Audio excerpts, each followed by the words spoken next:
Bienvenue sur mon podcast, c'est Gaëlle. Dans cet épisode, je reçois 3 entrepreneuses, Diane, Lina et Katia, avec qui nous avons décidé de parler d'argent. C'est une thématique qui est souvent taboue, on n'ose pas en parler, mais c'est ce qui nous permet d'être récompensés du travail que l'on fournit. C'est en quelque sorte une forme de reconnaissance de nos compétences. Ici, nous avons échangé sur nos expériences respectives, sur l'importance qu'avait l'argent dans notre secteur d'activité, l'importance de ne pas brader son travail, de fixer une base de calcul de ses prix et surtout sur l'importance d'ouvrir la discussion et de faire respecter ses droits. Bonne écoute! Bonjour à tous, bienvenue sur mon podcast, c'est Gaëlle. Alors aujourd'hui, je suis accompagnée de 3 jeunes femmes. Alors, autour de la table, il y a Lina. Bonjour Gaëlle, merci de nous avoir invités aujourd'hui. Il y a Katia. Coucou. Et Diane. Salut Gaëlle. Alors, toutes les 3, elles sont entrepreneuses, elles ont lancé leur affaire et on s'est dit aujourd'hui qu'on allait se retrouver pour parler d'argent et surtout parler des clients qui nous mènent parfois à la vie dure. Donc voilà, peut-être ce qui serait intéressant, c'est que chacune d'entre vous, on fasse un tour de table et que vous présentiez votre activité. Donc, est-ce qu'il y en a une qui veut commencer? Bon, je me lance. Vas-y, Katia. Voilà, donc moi c'est Katia, j'ai créé Kayum il y a maintenant 3 ans. Donc Kayum, c'est une marque de linge de maison afropéen qui est destinée aux intérieurs qui veulent quelque chose de différent. Une alternative aussi à tout ce qui est Ikea, Maison du Monde, mais de manière plus qualitative. Et l'idée derrière ma marque, c'était vraiment de proposer aux afrodescendants comme nous, mais aussi des personnes qui aiment tout ce qui est couleurs, voyage, etc. à travers leur intérieur, d'avoir une déco qui leur ressemble, d'avoir une déco qui est différente du voisin et de pouvoir un petit peu jouer avec les matières et les coloris. Afropéen, pourquoi? Parce que je mélange donc les tissus afro et dits européens entre guillemets, donc tout ce qui est lin, velours, etc. Et l'idée c'était vraiment de faire le pont entre les deux cultures, de mélanger, parce que je suis afrodescendante, je suis née au Congo, j'ai grandi là-bas jusqu'à mes 8 ans, puis on est venu ici. Une fois mariée, je ne trouvais pas ce côté dans la déco qui me représentait. Et je me suis dit, je ne serais peut-être pas la seule. Donc voilà un petit peu pourquoi j'ai lancé Kayum. Super. Maintenant, on a peut-être Diane, tu peux te présenter aussi? Oui, donc moi c'est Diane de Tamim Beauty.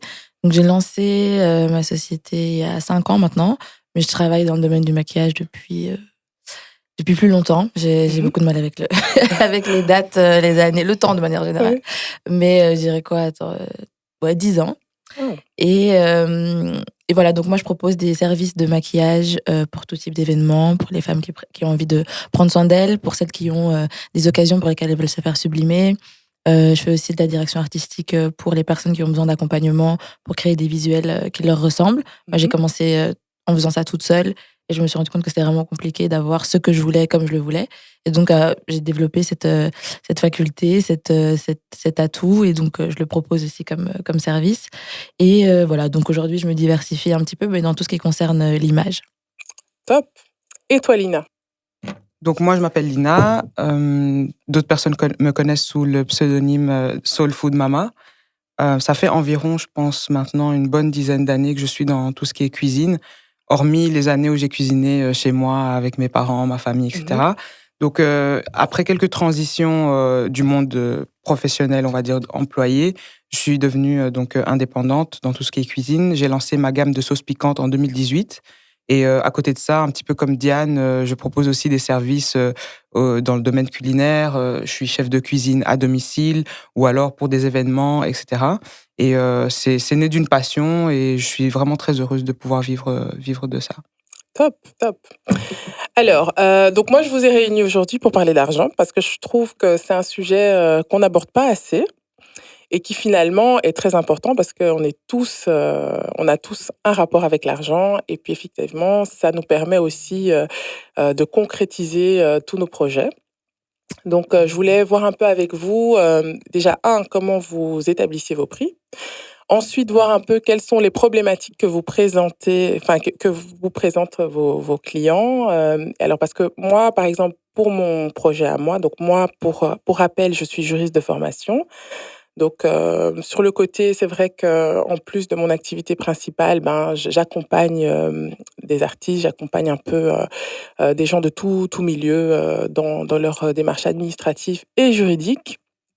Et ce qui arrive souvent, c'est que les gens trouvent que soit je suis trop chère, soit acceptent le tarif que je leur propose, mais ne me payent pas. Alors, quand on est indépendant, quand on doit payer la TVA et qu'on a déjà émis une facture et qu'on se retrouve à payer une TVA alors qu'on n'a pas été payé, c'est quand même problématique. Mhm. Donc voilà, donc je voulais voir avec vous déjà, comment vous établissiez vos prix en fonction de votre secteur d'activité, et puis alors que vous me parliez un peu des problématiques que vous rencontrez, et surtout que vous me donniez en tout cas aux auditeurs des conseils pour justement pallier à ce genre de problème. Personnellement, déjà, moi, ce que j'allais dire, c'est que l'aspect conseil, je suis pas sûre que je suis. C'est pas quelque chose que j'ai, à part dans le maquillage, Oui. qui est, je pense, mon domaine de prédilection. Le reste, je suis pas hyper bonne en conseil. Par contre, effectivement, partager mon expérience, je pense que ça peut être important et qu'il y a des leçons pardon, qui peuvent être tirées Mhm. par moi et par les autres. Et donc, déjà, mon rapport à l'argent, il est déjà problématique selon moi. Parce que moi, j'ai lancé mon activité en n'y pensant absolument pas. Donc, j'ai fait un plan financier parce qu'il fallait que je fasse un plan financier, Mhm. parce qu'il fallait que j'obtienne un crédit à la banque. Et donc, je me suis fait accompagner dans un organisme qui m'a aidé à faire ça. Et c'était vraiment le cadet de mes soucis, en fait. Moi, je voulais maquiller, je voulais proposer un espace incroyable, je voulais acheter toute une palette, Donc, je ne, comment dire, je ne conscientisais pas Mhm. à quel point c'était une donnée très importante dès le début. Et je me disais, ça viendra. Bref, l'argent, ça viendra avec le succès, ça viendra avec le temps. J'étais dans une disposition aussi très favorable, dans le sens Mhm. où j'ai eu la chance, par exemple, de pouvoir retourner vivre chez mes parents quand j'ai commencé mon activité, etc. Donc, j'étais dans des dispositions aussi où je me disais, tout ce que je dois faire, c'est me concentrer sur ma proposition, ma vision, heu, mon talent, m'améliorer, et cetera, me faire connaître, enfin tous les autres aspects de l'entrepreneuriat, sauf l'argent, Mhm. qui selon moi, allait juste venir en fait. Ah, Mhm. Point c'est barre. très utopique, Et donc, ça. Hein. totalement. Mais je pense Pourtant, qu'on je est suis un peu quelqu'un. toutes Oui, dans pourtant, je suis ce quelqu'un de très terre à démarche-là. terre à la base. Donc, je ne Mhm. sais pas dans quel film j'étais, mais en tout cas, j'étais dedans. Et donc, j'ai mis beaucoup de temps. Et c'est vraiment le Covid, en fait, Mhm. premièrement, qui m'a terrassée, businessment parlant. Et ensuite, du coup, qui m'a fait réaliser que c'était tout aussi important. Et je dirais pas plus, parce que je suis encore persuadée que ma proposition et ma valeur ajoutée et ma valeur artistique a plus d'importance. Mais en tout Mhm. cas, ça doit a de l'importance. Mais en tout cas, ça doit venir en même temps, totalement en parallèle. L'aspect financier et l'aspect, le reste du business doivent vraiment aller hand in hand, quoi. Et ça, c'est Mhm. vraiment arrivé après le Covid, où je me suis clairement retrouvée dans une galère financière, dans la peur de ne pas pouvoir continuer mon activité, etc. Et c'est là que je me suis dit, mais en fait, cette histoire de mettre l'argent de côté, là, de mettre ce sujet de côté, Mhm. ça va pas le faire du tout, ça va pas le faire. Et Non, effectivement. pour moi, c'est relativement récent, en fait.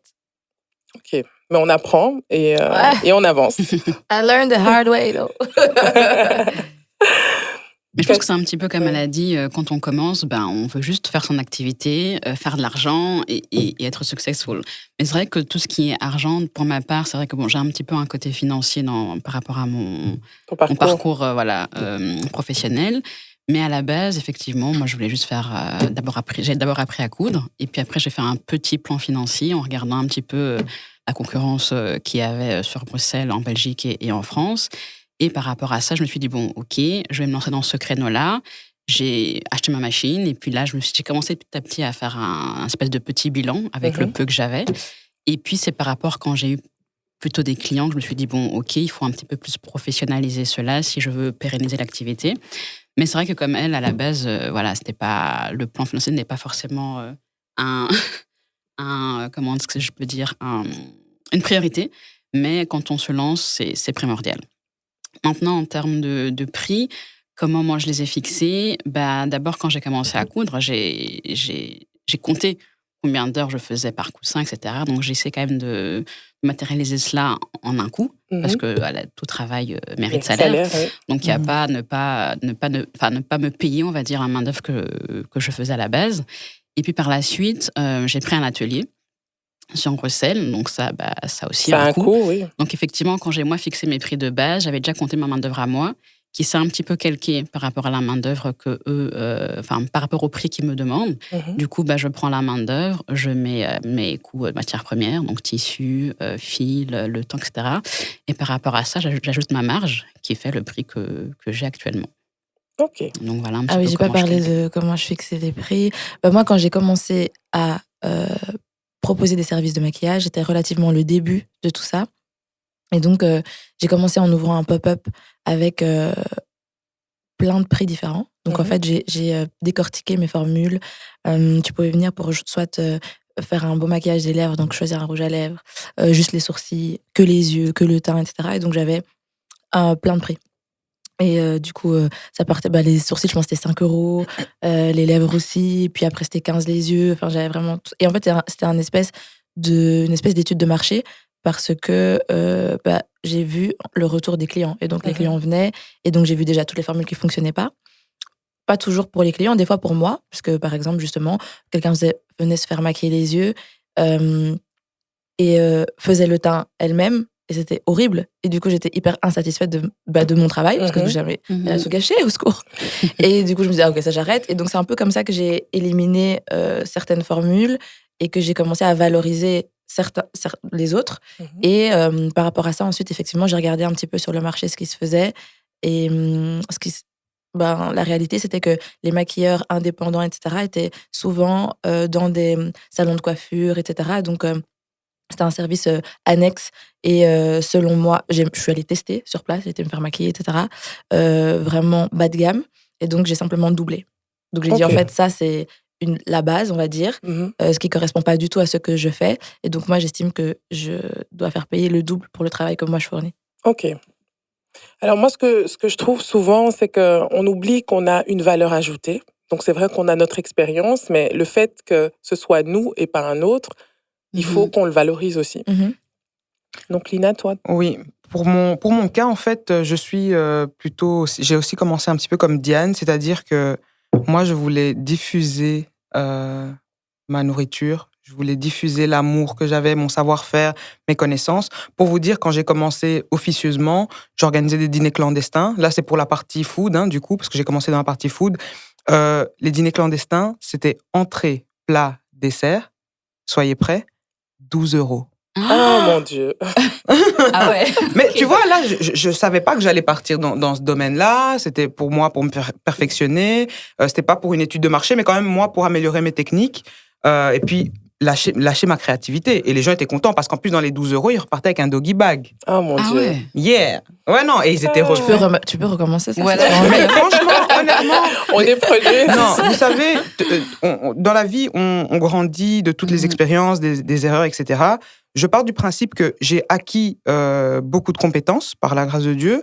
J'ai acquis beaucoup de compétences. Je connais ma valeur. J'ai fait du personal branding. C'est ce que tu as dû faire aussi, toi aussi, Mhm. et Gaëlle, j'imagine aussi. Ce qui fait que, comme tu viens de dire, on me choisit moi, ou moi, je mets ces prix-là parce que c'est aussi moi. Au-delà de ma main-d'œuvre, au-delà de ma matière première, j'ai fait du branding, j'ai une expérience et une expertise qui vaut autant. Mais ça ne m'empêche pas maintenant de refaire marche arrière et de rendre à la communauté, parce que la communauté m'a donné, enfin, je vous expliquerai à quel moment elle ne m'a pas donné, à quel moment elle m'a donné. Quand je dis la communauté, c'est l'humain. Mhm. Je peux très bien dire qu'une fois par an, une fois par mois, je sais pas, je referai un dîner à 12 €, parce que Mhm, mhm. maintenant, ça fait partie d'un cheminement personnel et pas professionnel. Mhm. Mais effectivement, j'ai commencé avec 12,50 €. Mhm. Et puis, il y a des gens qui venaient. Ce qui était intéressant aussi, c'est qu'il y a des personnes qui venaient, qui savaient que c'était 12,50 €, mais qui me mettaient dans l'enveloppe, qui me mettaient 20. Mhm. Tu vois, parce Mhm. qu'ils Ça savaient que même au valait, resto, même 20, ils payent pas. Mhm. Parce que c'était avec les boissons, les gars, je vous ai pas dit Oh là ça. Ah mon Dieu. Ok, vous me giflerez après. Donc ça c'était pour la partie food. Ce qui s'est passé, c'est qu'il y a eu un cheminement aussi professionnel, de développement personnel aussi, où j'ai discuté avec des gens, j'ai rencontré d'autres entrepreneurs. Et alors du coup, j'ai été à des ateliers où ils parlaient de comment fixer ses prix. Et puis j'ai rencontré une personne en particulier qui m'est rentrée dedans, et je la remercie jusqu'aujourd'hui, et qui m'a dit, Lina, c'est pas ça tes prix. Moi, je mange ta nourriture, j'ai jamais mangé ça ailleurs. C'est pas ça tes prix. Et donc du coup, avec les échanges avec cette personne-là, vraiment, je la remercie du fond du cœur. je me suis assise un jour chez moi, j'ai refixé mes prix, je lui en ai parlé, elle m'a dit, OK, là, on est d'accord. Là, on est d'accord. Donc là, maintenant, si je dois refaire un dîner clandestin, on est sur un minimum de 45 € par personne. Oui. Voilà. Oui, Et là, je ça dis a bien du minimum, sens. Voilà, parce que ça ouais. dépend si c'est 3 services, 4 services, 5 services, 7 services. Boisson. Voilà. Et encore, boisson, moi, c'est jamais sans alcool. Donc, du coup, j'essaie toujours de garder un prix correct pour que si la personne, elle se dit, OK, si j'avais rajouté l'alcool, je reste dans mon budget. OK? Ça, c'est pour ça. Et alors, c'est pour la partie piment où j'étais quand même un petit peu, vraiment, un peu malmenée. Parce qu'en fait, jusqu'à présent, je trouve que les piments sont pas chers. Hein, donc, ouais, ben, Et ils à sont revoir. délicieux. merci les filles. Donc, C'est à revoir. du coup, alors, si maintenant tu veux déjà me gifler, sache que si tu m'avais rencontré à l'époque et que tu avais découvert les piments à l'époque, là, franchement, je sais pas ce que tu aurais fait de moi. Parce qu'en fait, j'ai commencé à faire les pots de sauce qui étaient beaucoup plus grands que maintenant, à 5 €. Voilà. Mais ce qui est bien, ce qui est intéressant, c'est que la personne, les personnes honnêtes qui sont venues en face de moi et qui les ont goûtés, ont eu l'honnêteté, comme toi, de dire, c'est pas assez cher, Lina, parce que tu proposes quelque chose qu'il n'y a pas ailleurs. Et il y a un branding qui était déjà là. Il y avait déjà une confiance qui était là du fait que j'étais déjà 3, 4 ans, 5 ans dans le monde de la food et ils savaient qui j'étais. OK? Donc voilà, c'est comme ça. Et comment j'ai fixé finalement le prix des piments? J'ai dû calculer. J'aime pas les calculs, mais j'ai dû calculer. J'ai pas fait de plan financier. Si on m'entend quelque part, s'il y a des gens qui me connaissent, qui m'entendent, voilà, ne me jugez pas. J'ai pas fait de plan financier. J'ai juste calculé mes ingrédients, j'ai divisé, j'ai grammé, j'ai eu le prix de base. Je l'ai multiplié sur autant. Je vous avoue qu'à la base, j'avais pas mis ma main d'œuvre dedans, mais je pense que je m'y retrouve. Et ce que vous devez savoir aussi, c'est que malgré tout ce qui est corona et les crises que la société est en train de, entre guillemets, subir, je n'ai pas augmenté mes prix et c'est un choix personnel. C'est vraiment un choix personnel. Donc, après, je vous expliquerai tout ce que j'ai pu traverser avec la clientèle, du coup, parce que c'est le cœur du sujet, n'est-ce pas? C'est ça. Vraiment. Oui, du coup, lançons-nous finalement. Quel genre de problématiques vous rencontrez avec vos clients respectifs? Écoute, moi, j'ai rencontré toutes sortes de problématiques. Au début, ce qui se passait, il y avait un phénomène assez intéressant, c'était que les gens étaient persuadés que j'étais plus chère que ce que je n'étais. Donc, j'avais une espèce de barrière à l'entrée, une sélection naturelle bizarre, où du fait de proposer un espace qualitatif, du fait d'avoir pris beaucoup de temps à soigner mon image en ligne, etc., les gens étaient persuadés que c'était pas abordable. Et donc, oui, j'avais beaucoup de retours de personnes qui me disaient « Ouais, mais toi, t'es trop chère et tout. » Je disais « Mais tu sais combien je demande pour un maquillage ?» Non, mais t'es trop chère. Ça se voit. Dis-moi. Voilà, ça se voit. Parce que c'est un maquillage de qualité. Exactement. Et donc, du coup, ça, j'avais un peu ce problème au début. Et donc, à un moment, j'ai réfléchi. Je me suis dit, est-ce que je dois... quel est le moyen... Que puis-je faire pour que les gens... Ah oui, parce que c'était trop cher. Et aussi, les gens avaient l'impression que c'était un maquillage... que c'était des services pour les modèles, les personnes... dans le milieu artistique, etc. Mais en tout cas, pas pour Madame Tout-le-Monde. Et donc, je me dis, OK, donc il y a un truc qui ne fonctionne pas dans ma communication. En même temps, je me disais, c'est bizarre parce que, oui, effectivement, faire la pub de son travail dans ce métier, dans ce milieu-là, ça va souvent passer par des mannequins, etc. Mais c'est pas pour autant que c'est pas pour... je sais pas, quand on voit une pub de parfum avec Zendaya, on va pas se dire, c'est que pour les modèles. Non. On sait qu'on peut acheter le parfum, Non, tu vois. non. Donc, je me dis, après... c'était aussi le fait que le make-up arrivait sur le marché seulement, les services de maquillage, et donc les gens n'étaient pas très habitués. Il n'y avait pas toute cette trend qui aujourd'hui est un fait établi. Les gens, pour un oui, pour un non, ils vont se faire maquiller, mais c'était pas le cas avant. Donc à ce moment-là, donc j'avais ça comme problème. On pensait que c'était trop cher, on pensait que c'était pas adressé à tout le monde, etc. Et donc dans ma communication, j'ai essayé d'un peu shifter cette vision. Après, je me suis dit, bon, en même temps... tant pis pour eux, je sais pas. Donc après, j'ai laissé un peu ça de côté. Puis après, je me suis retrouvée dans une autre situation qui était effectivement d'avoir des personnes qui, une fois que je leur donnais le prix, estimaient qu'effectivement c'était trop cher. Et donc, qui allaient tout le temps négocier les prix. Donc ça, j'ai eu beaucoup. Et en fait, finalement, on se dit tout le temps, les gens de la communauté noire ont cette habitude. Mais en fait, pas seulement. C'est-à-dire que j'ai eu beaucoup de clientes, y compris des caucasiennes, y compris des maghrébines, de toutes parts, qui négocient sans arrêt les prix. Et donc ça... Pourtant, tes prix étaient affichés. Pourtant, mes prix étaient affichés. Et donc ça, c'était vraiment la partie qui me fatiguait, parce que déjà, j'aime pas en parler, j'aime pas spécialement parler d'argent. C'est vraiment que très récemment que je suis très à l'aise de dire « c'est 80 €. Tu vois 80. Oui, s'il vous plaît, merci. Donne-moi vite ça, je le range quelque part. Et donc...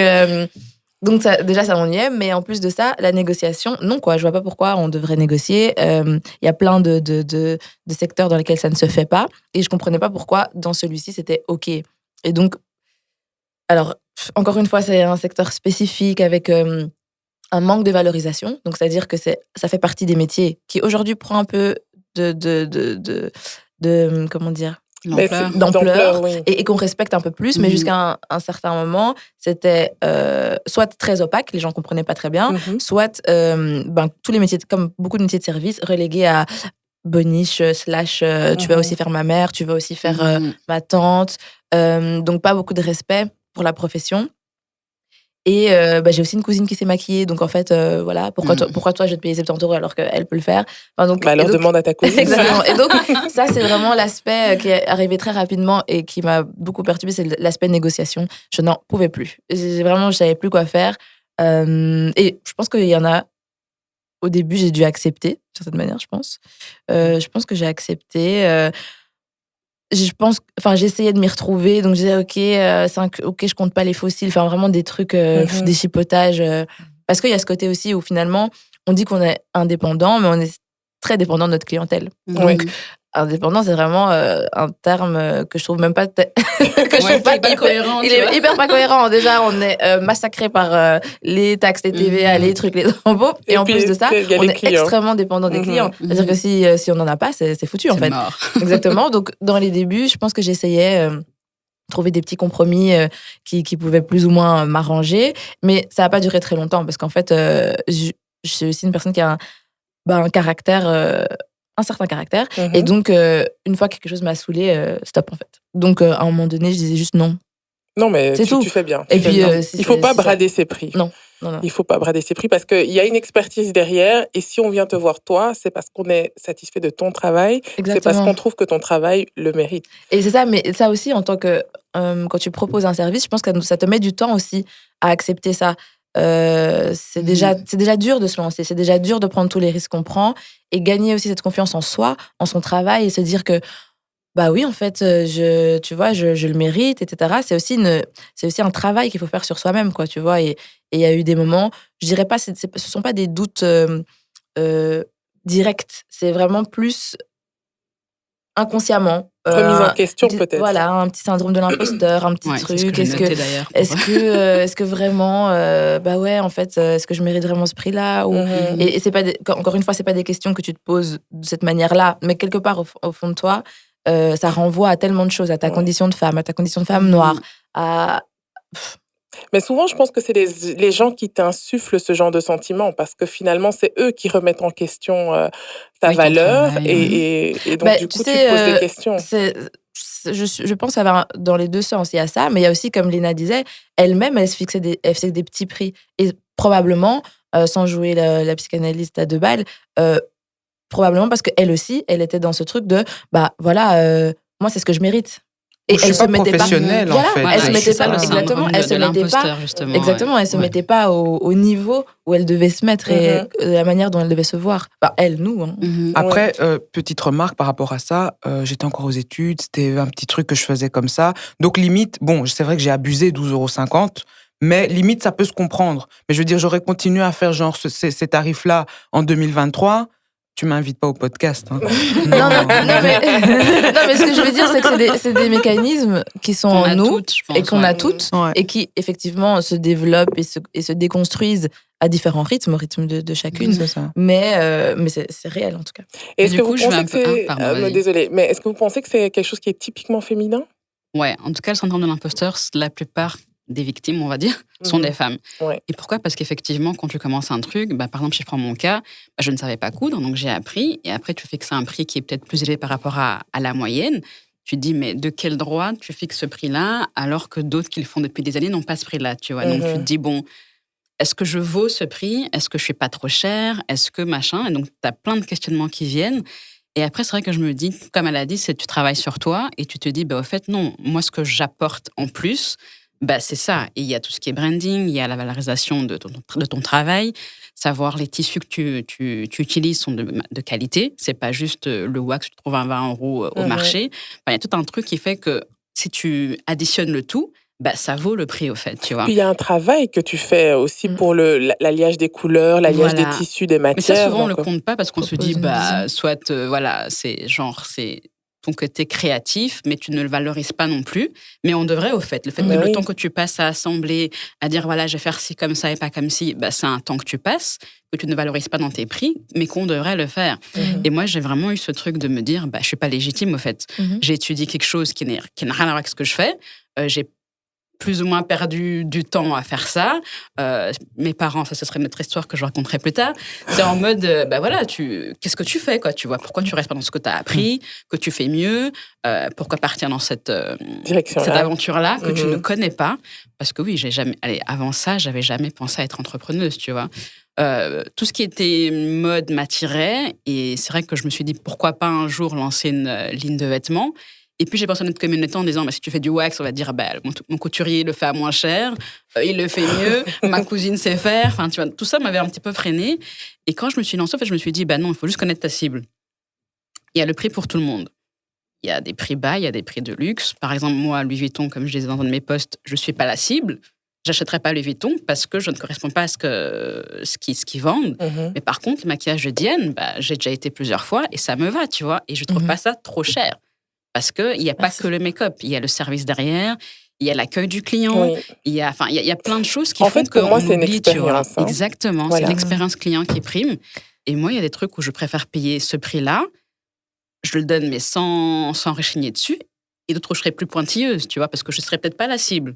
Donc ça aussi, quand on fait un business, connaître sa cible, je pense que c'est important. Je vais rebondir sur deux choses, mais je vais noter comme ça, je te laisse y aller. Mais ce que je voudrais dire aussi, et c'est le cas pour nous trois, finalement, c'est la rareté aussi. Est-ce qu'il y a peut-être que tu as des concurrents, Diane? Je ne les connais pas. Voilà. Enfin, je veux dire, à ton niveau, c'est-à-dire que tu as un endroit, un atelier où aller, etc., t'en as pas.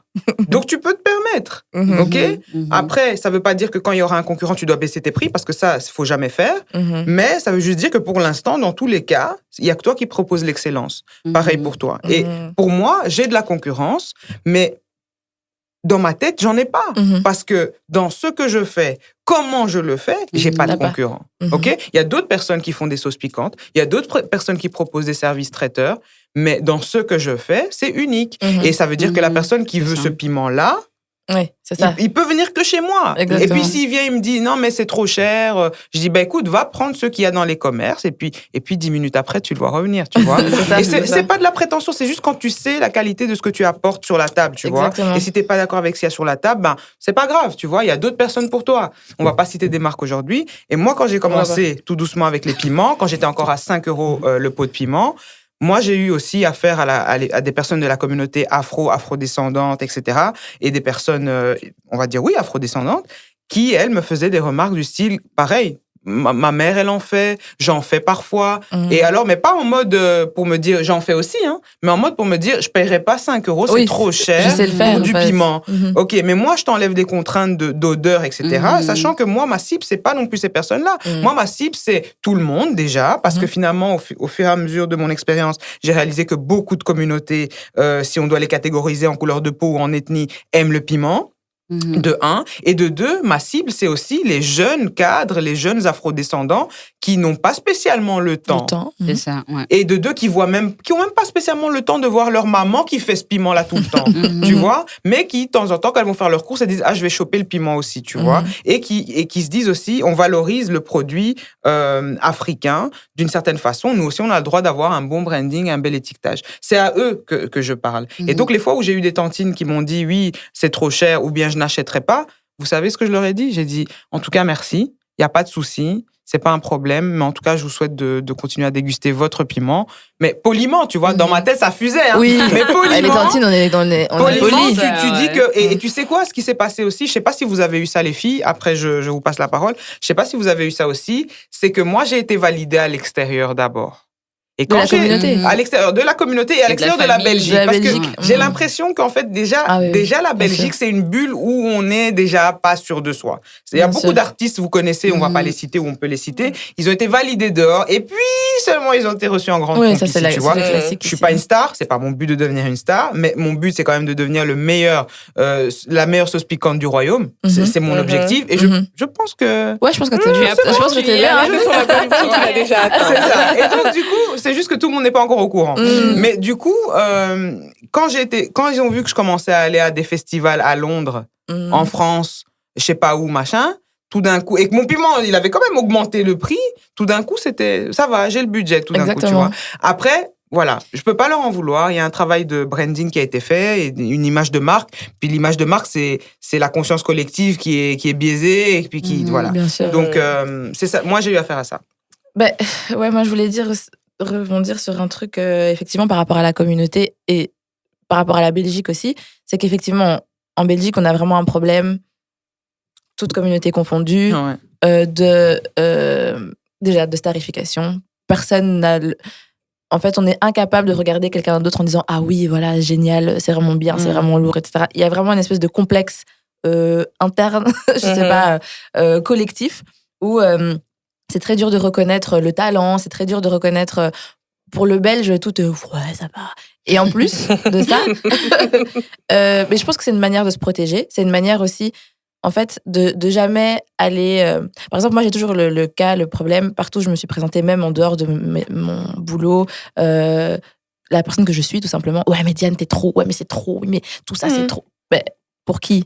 Et pourquoi? Trop de quoi, déjà? Exactement. Les gens Le maquillage, rejettent la leur peur coiffure. sur toi, en fait, c'est ça. Non seulement ils rejettent leur peur, mais oui, c'est ça. C'est que quand tu vas pas au bout des choses, c'est facile après de rester caché. Tu vois ce que je veux dire? Par exemple, si tu fais pas une vraie proposition, on va dire artistique, ou si tu fais pas une vraie proposition, si t'as pas un vrai style, bah, tu te confrontes pas aux avis négatifs, aux avis. Parce que, en fait, voilà, je sais pas, hein, c'est juste un jean, c'est un t-shirt, voilà, bah, c'est tout, y a rien et tout. Et donc, bah, tu t'exposes à aucun commentaire, finalement. Et c'est vrai que quand tu vas plus loin, quand tu as, par exemple, je parle du style, mais ça va dans tous les secteurs, quand tu fais une vraie proposition, quand tu vas au bout des choses, quand tu assumes un parti pris, quand tu assumes qui tu es, quand tu assumes un service, par exemple, comme les nôtres, où on se dit, ben voilà, en fait, ben là, tu t'exposes à la critique, à ce que les gens vont dire de ça. Et donc, je pense que le Belge, c'est ça son problème. Tout, non, mais ça va, non, mais la discrétion, ah, mais moi, j'ai pas envie, etc. Gros complexe. De base. Maintenant, on a notre communauté afro-descendante noire dans cette Belgique. Donc, déjà dans ce contexte compliqué. Maintenant, nous. Et je reviens sur la débrouillardise ou sur le fait que la plupart des gens disent moi aussi je sais le faire, ou mon couturier, ma grand-mère qui fait le piment, ou dans mon cas, la cousine qui fait le make-up. Je le déplore, c'est très embêtant, mais je pense qu'il y a aussi des facteurs qui l'expliquent. Et donc, moi, j'aime bien dire les choses parce que c'est la réalité, mais remettre aussi dans le contexte. C'est-à-dire qu'on a effectivement été, je pense, habitués à devoir se débrouiller, à devoir pallier à plein de manques. Et donc, du coup, on est arrivé à une situation où aujourd'hui, on a du mal à valoriser les gens qui le font professionnellement, etc. Parce qu'en fait, c'est vrai que, je vais pas dire qu'on peut tout faire, mais presque. Tu vois ce que je veux dire? Je fais pas de piment, mais c'est vrai que je pense que tu m'en mets là devant et tout. Ouais, je peux me débrouiller, je peux faire, tu vois. Mais maintenant, ça c'est une chose. Mais est-ce que tu crées l'expérience que Lina crée? C'est ça. Non, mais c'est ça que je dis. Donc en fait, je veux dire, la réalité, elle est là. C'est vrai qu'on a été habitués, on a été conditionnés, on nous a obligés finalement à être polyvalent, à pouvoir se débrouiller dans tout. La débrouillardise, c'est nous en fait, parce qu'on n'a pas eu le choix. On a été obligés, on a été, l'histoire nous a mis dans cette position. Et maintenant, on est dans un moment où je pense que justement, les gens comme nous essayons de nous démarquer, de justement arrêter de rester dans cette débrouillardise. On n'est pas obligé en fait de continuer à faire ça. Mode survie. Voilà, le mode survie, c'est bon, on peut faire une pause là. On peut lever le pied là-dessus. On peut lever le pied et on peut professionnaliser, on peut respecter ceux qui font certaines choses, se répartir les tâches, on va dire, et s'élever en fait, tout simplement, en consommant au sein de notre communauté, etc. Quoi, tu vois. Et un petit mot sur ce que tu disais, Katia, par rapport au fait que... Enfin, c'était ta question à la base. Est-ce que le syndrome de l'imposteur est typiquement féminin?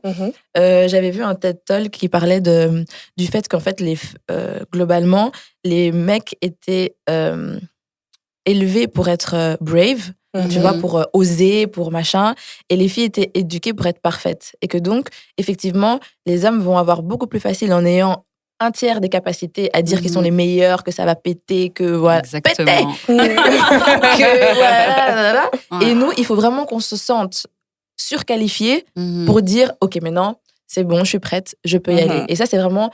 c'est des biais de genre dans l'éducation qui existent depuis toujours et qui font l'objet d'études, etc. Donc oui, en fait, c'est vraiment un syndrome et un sentiment particulièrement féminin. Parce qu'on n'a pas droit à l'erreur quelque part. Exactement. On ne loupe pas quand tu fais exactement. un pas de et travers. on est élevé pour ça, c'est-à-dire que... Non, de toute façon, j'ai fini. Mais j'ai une petite question, remarque, réflexion. Vous pensez pas que les hommes aussi le vivent, mais ils le disent pas? Parce que moi, j'ai déjà discuté avec des gars qui assument leur sensibilité, leur part féminine et masculine et qui parlent de tout ouvertement. Il y en a aussi. Il y en a. Oui, après, bon, quand on dit des grandes généralités comme ça, comme je dis, ce sont des études qui ont été faites et c'est des grandes lignes. Effectivement, je pense, et Dieu merci, moi aussi, je suis entourée de certains hommes et certaines personnes qui sont capables d'avoir un autre type de discours, etc. Mais je ne me rappelle plus de la dame, qui elle était exactement, mais ce qu'elle expliquait, c'est que culturellement, la plupart du temps, c'est comme ça qu'on est élevé, quoi. Les mecs, allez-y, foncez, sautez, c'est pas grave, machin. Et nous, attendez, faut être sûr, faut que tu sois vraiment prête, il faut que... Et donc, ça fait des femmes qui sont encouragées à être parfaites et du coup, plus frileuses à prendre des risques, à oser, à se etc. lancer. Ouais, tout à fait. Ouais. Et j'ai une petite question, remarque, comme petite réflexion sur base d'une expérience personnelle. Donc moi, il m'arrive maintenant, je suis à un stade de ma vie où je suis en train de développer des projets, des produits et services annexes, etc. Du coup, maintenant, j'ai passé ce stade de réfléchir au prix, d'avoir peur d'encaisser mon argent, d'avoir peur de rappeler que t'as pas encore fait le virement pour telle chose. Donc j'ai passé ce stade-là et... Vous allez m'applaudir. Je suis en train de faire un plan financier. Allez là. Finally. Ouais, et franchement, c'est casse-tête, mais t'es obligé. Et je vous avoue que maintenant, je suis arrivé à un stade où je dois décortiquer une recette. Je dois décortiquer une recette au gramme près de chaque ingrédient pour savoir le prix, le coût matière, etc., etc. Et ta main d'œuvre. Voilà. Et maintenant, est-ce que vous arrivez à faire ça maintenant? Est-ce que si maintenant vous deviez faire d'autres produits et services, est-ce que ce serait beaucoup plus facile pour vous et est-ce que ça irait de soi?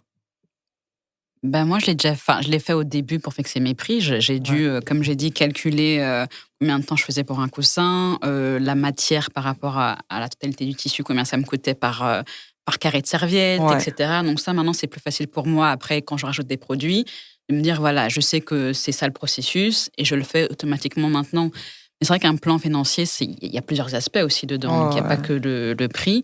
Mais moi, pour l'instant, j'arrive à m'en sortir et à bien fixer. Moi, j'ai une question pour toi, justement, Katia. Si, par exemple, je te demanderais de décorer le studio, est-ce que tu saurais directement quel prix tu pourrais tout dépend de ce que tu veux faire. C'est pour refaire la chaise, si c'est pour juste une nappe, si c'est pour faire des rideaux, si c'est pour... Tout est sur devis, du coup, parce que ça dépendra du tissu que tu veux employer, de ce que tu veux décorer, du temps Donc, que je vais passer dessus. Donc, tu as déjà plus ou moins les gammes de prix que tu pourrais appliquer à ce type de demande, oui, par parce exemple. que là, pour l'instant, par exemple, c'est pas du prêt-à-porter, mais c'est un peu comme ça, c'est prêt, tu achètes, si tu aimes, c'est comme ça. Mais j'aimerais bien également développer un service personnalisation. Effectivement, si tu as une pièce à décorer, tu me dis, voilà, le studio, j'aimerais faire les rideaux, j'aimerais bien recouvrir cette chaise. Ça sera sur devis. Maintenant, j'ai des prix de base auxquels je vais me calquer parce que voilà, j'ai un peu l'habitude. Mais ça sera plus cher que si tu prends le coussin déjà fait et conçu par moi. Oui, de toute façon, parce que tu as aussi toute l'idée de voir la pièce, voir comment tu peux agencer. Ça sera unique, ce ne sera pas la déco que tu vas retrouver chez Diane, par exemple. Donc, tout dépendra un peu de... Mais je pense que oui, je m'en sors. Ouais, moi, c'est un peu un éternel recommencement, surtout que, comment je dirais, je prends, plus le temps avance, plus je prends j'ai des casquettes différentes et qui sont, comment je veux dire, différentes mais complémentaires un peu aussi. Complémentaires, mais assez différentes pour que je puisse pas appliquer ma même méthodologie, par exemple, que j'ai fait jusqu'ici avec mes services de make-up. Tu vois, avec le temps, j'ai un peu... comment je dirais, brander mon image. Et donc, aujourd'hui, c'est un peu sur ça que je surfe aussi. Et donc, ça, c'est pas du tout les mêmes prix que les services à proprement parler. Donc, pour moi, ça, c'est vraiment plutôt un éternel recommencement, quoi. Et puis, par exemple, là, post-Covid, j'ai commencé à travailler dans un milieu totalement différent. Donc, vu que, même pas post-Covid, pendant le Covid, vu qu'il n'y avait plus de taf, il fallait tout fermer ici, etc., j'ai commencé à travailler avec des artistes qui ont du budget, donc pas en Belgique. Donc, du coup, ce qui s'est passé, c'est que, en fait, c'est comme si je recommençais comme junior. Dans le sens où, dans le milieu dans lequel j'arrive, quand bien même c'est du make-up, j'arrive dans un milieu où ça fonctionne différemment, les tarifs qu'on applique sont différents, l'expérience sur ce genre de projet est différente, et donc j'ai dû recommencer, on va dire, à zéro.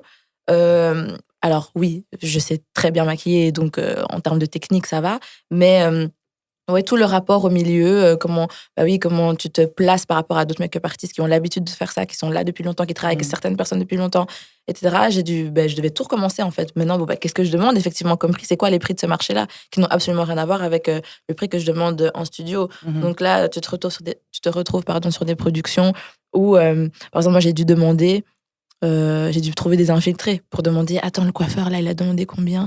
Ah, ok, donc je pense que je peux aller plus ou moins à ce tarif-là, parce que je ne savais absolument pas. J'ai débarqué dans ce milieu sans avoir déjà l'envie, parce que c'était pas mon but.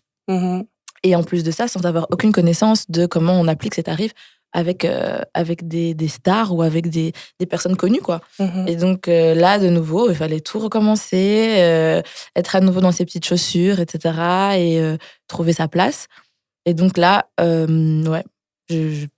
c'est un éternel recommencement. Maintenant, t'es paré, hein. Maintenant, ça va, je sais plus ou moins. Mais encore c'est très différent. Hein. Là, par exemple, j'étais dernièrement ce week-end là, sur la Fashion Week de Paris avec une artiste que j'accompagne, Iseult. Et donc, elle a travaillé pour 2 marques, Alexander McQueen et Balenciaga. Et c'est deux prods différentes. C'est 2 prods qui allouent des budgets totalement différents à la Glam Team. Et donc, encore une fois, je savais même pas trop à qui demander, parce que là, ça dépend juste de la marque, en fait. Il y a des marques qui décident que c'est hyper important, on respecte tout le monde dans la chaîne de production, et donc il y a un tarif minimum, et il y a tous les avantages qui vont avec. Et puis, il y a d'autres marques qui sont non, nous, même pas plus de autant, parce que voilà, ça y est, on peut, que ce soit elle ou quelqu'un d'autre, c'est la même chose, tu vois. Et donc, ouais, c'est un éternel recommencement, toujours se repositionner, s'adapter, valoriser le travail que tu as fait. Donc là, j'ai déjà travaillé avec des artistes, j'ai déjà travaillé longtemps avec elles. Donc maintenant, à quel moment je peux passer à un autre step, à quel moment je peux augmenter ses prix? Je sais pas. Donc là, ça fait 2 ans, donc je me dis, c'est le moment. J'ai une question par rapport à ça, si je peux me permettre. Comme justement, tu as certaines clientèles. Non, mais comme justement, tu as quand même maquillé certaines personnes connues, du coup, ça te donne pas une certaine légitimité à augmenter tes prix en disant, voilà, c'est j'ai ça. maquillé telle personne. Exactement. Donc là, maintenant, c'est ça, ça fait 2 ans que je travaille dans ce milieu et que je maquille des célébrités. Donc maintenant, quoi? Donc, est-ce que c'est le moment maintenant de passer à d'autres prix au studio aussi? Parce qu'il y a une certaine...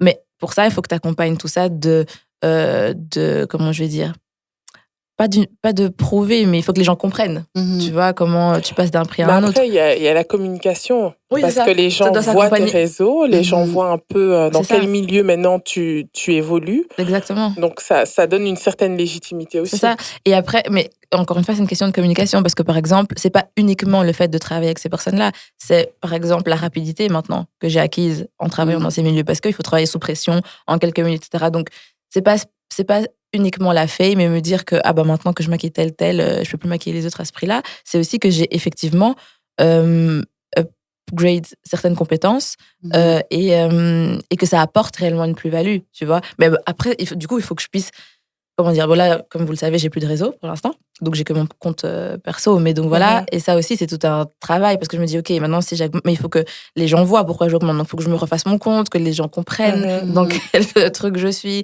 ce qui justifierait éventuellement que oui, je me fais maquiller par la même personne que telle, donc ça vaut ce prix-là. Donc ouais, c'est, comme je disais, c'est un éternel recommencement, c'est tout le temps. Bah, du coup, tu as mieux répondu à la question que j'ai peut-être mal formulée, justement parce que je demandais quand tu changes de produit ou service ou quand tu incorpores un nouveau produit. Et c'est tout à fait ton cas. Ouais, puisque maintenant, c'est le même produit, c'est le même service, mais c'est dans un autre milieu. Voilà, et tu parlais du fait. Et c'est tout à fait la question que je posais. Parce que moi, dans le domaine dans lequel je suis en train d'aller, je suis un newbie, comme on dit. C'est ça. Voilà. Et donc, du coup, tu as ce côté, pas de légitimité, parce que maintenant, tu sais comment le game fonctionne. Tu mets ton masque et tu y vas. Voilà. Mais tu fais un peu de bluff. Exactement, c'est ça. Tu fais un peu de bluff, tu vois. Moi, je vais arriver dans ce milieu-là et je vais mettre ce prix-là, tu vois. Mais ce sera un prix justifié par plan financier, etc. C'est pour ça que je vous disais, j'ai pas fait la, Ton tu vois, expertise voilà. que t'as acquise. Mais t'arrives quand même en te disant comment je vais être accueilli, Oui, tu c'est vois. ça. Et ce côté aussi où tu vas un petit peu regarder, entre guillemets, la concurrence, ou les gens qui t'inspirent. Moi, j'aime bien appeler ça comme ça. Les gens qui t'inspirent et tu dis, OK, eux, ça fait 10 ans, comment je peux faire? Ouais, c'est ça. Moi, par exemple, je me suis retrouvée dans une situation vraiment extrêmement délicate. Enfin, pas délicate, c'est juste que je me suis dit, ah ouais, il y a vraiment des mondes. Hein. Donc, j'ai été accompagnée un maquilleur connu qui voulait former une team de quelques make-up artistes pour l'assister sur un événement à Doha. Et donc, Fashion Trust Arabia, je pense. Et donc, voilà, bref. C'est un autre milieu, hein, déjà. C'est déjà un tout autre C'est un milieu. autre Et c'est le maquilleur surtout. de Beyoncé, Sir John. OK. Donc, voilà. Rien Ils que ça. aiment le piment? J'imagine. Et donc, du coup, j'étais là. Et en fait, avec les gens qui arrivaient, etc., pour se maquiller, moi, je l'assistais. Et donc, toutes les personnes qui arrivaient me traitaient vraiment comme si, à la limite, je savais même pas tenir un pinceau, quoi, tu vois. Genre, tu sais, ils étaient en mode, ah non, enfin, je sais pas, et tout, nanana. Oh. En fait, comme je suis l'assistante d'une personne aussi renommée, pour eux, dans Tu la sais pas tête, je sais maquiller, pas quoi. maquiller, en fait. En fait, Ok. je suis en train d'apprendre, tu vois. Et donc, il avait beau dire, voilà, lui, il disait mes collaboratrices, ma collaboratrice. Il avait beau vraiment Te présenter me présenter ouais. en tant que telle, etc. Dans leur tête, c'était non, moi, je veux que ce soit lui qui me touche et je veux rien savoir et tout. Et donc, quand tu as l'habitude de maquiller depuis 10 ans, comme je dis, et encore, hein, j'ai encore du chemin, hein, je ne suis pas en train de dire que je suis arrivée au bout du bout, mais je veux dire que je n'aurais aucun problème à maquiller ces personnes. Enfin, je veux dire, tout se passerait très bien. Et te retrouver dans la situation où tu ne... Ouais, t'étais vraiment comme si t'étais une débutante, mais vraiment, comme je dis, stagiaire, en limite fait. stagiaire. Limite, je savais pas tenir mon pinceau, tu vois. C'était très bizarre, c'était très déstabilisant, humbling. j'imagine. Ouais, c'est ça. Mhm. Et c'était aussi, te rappeler aussi qu'en fait, dans la vie, rien n'est acquis, quoi. Mhm. Rien n'est acquis. Il y a toujours, tu vas toujours te retrouver un jour dans un milieu ou dans une situation où tu seras personne, ou en tout cas, tu seras rien. Enfin, tu vois ce que je veux Oui, dire? Aux yeux d'autres, Tu tu vas reprends à devoir zéro. Tu tu reprends reprends à à zéro et tu vas zéro, ouais. devoir tout prouver, tu vois. Mhm. Et je trouvais ça intéressant. Alors, au début, c'était un peu déstabilisant, comme tu disais. Je savais pas trop comment réagir, je savais pas trop s'il fallait que je force un peu, ou si fallait les laisser. Je savais pas quelle attitude adopter. Heureusement, je pense que ça va. J'arrive Mais je assez pense bien que plus on va te interagir voir, avec les humains. plus on donc va ça te va. voir aussi, plus on aura confiance en toi. Oui, c'est ça, c'est Parce ça. qu'on va se dire, ah ben oui. Et puis en plus, tu as un J'imagine. visage qu'on n'oublie pas. Donc, vous dites, ah, mais je l'ai déjà vu. Avec, Écoute, en tout cas, j'espère, parce que là, vraiment, c'était très embarrassing. J'étais là, ok. Désolée, non, je touche pas, il n'y a pas de problème. Donc voilà. Mais il y en a qui t'ont quand même laissé les maquiller. Bah non, du coup, on a dû adopter une autre stratégie. Ah. Lui, il commençait et moi, je finissais. Ok. Et donc, je faisais les finitions, mettre les fossiles, faire la bouche, enfin, les trucs qui n'allaient pas changer le make-up totalement. entier, En fait, ça allait les changer, mais qui étaient sous sa direction. Qui n'avait, tu vois, il n'y avait pas de créativité de ma part. Elle me disait, tu mets ce rouge à lèvres là, tu mets ces fossiles là, tac, tac, tu vois. Et Ok. donc, là, ça fonctionnait, elle se laissait faire.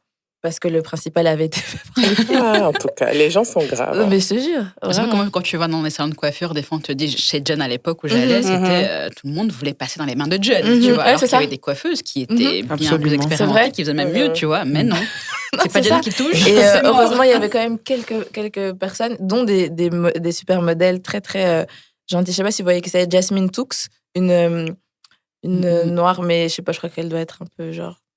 Je sais pas d'où elle vient après. Soudanaise? Ouais, genre, je sais pas trop d'où là. Mais très, très, très gentille, etc. Donc, heureusement, il y en a 2-3 qui étaient très cool. Mais le reste, Ok.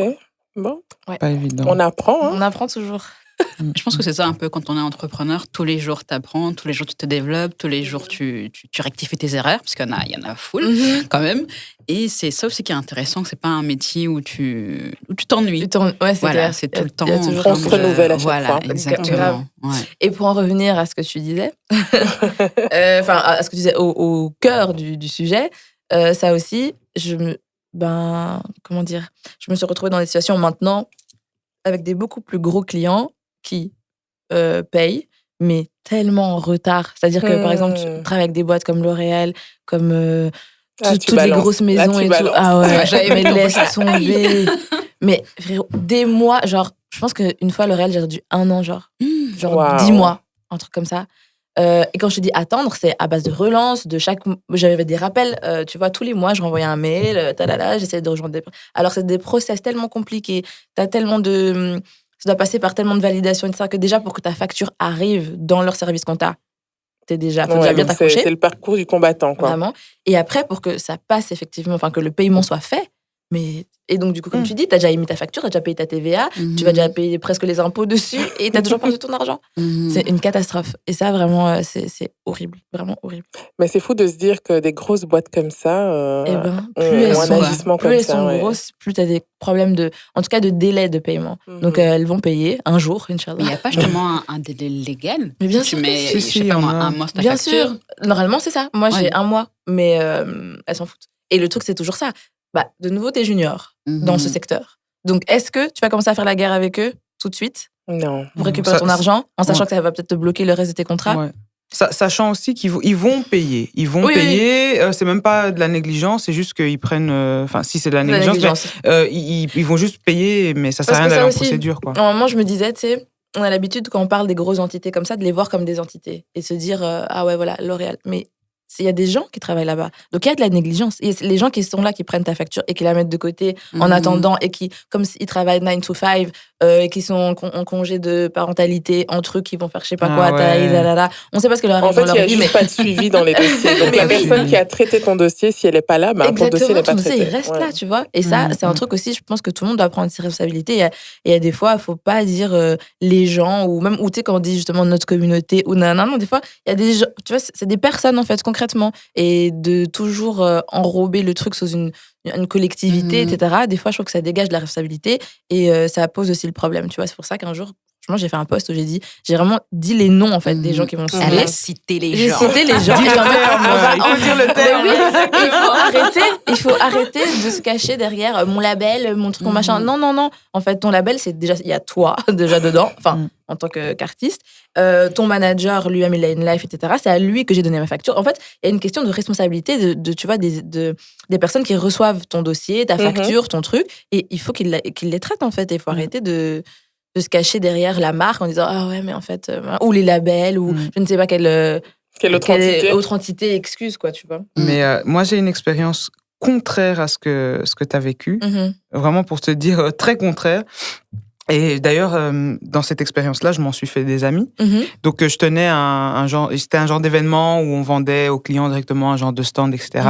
Et là, il y a une dame qui arrive à la toute fin. Moi, j'étais explosée parce que ça faisait 3 jours qu'on était là en train de vendre. Et elle arrive, j'étais complètement nonchalante. Je pense qu'elle était même presque...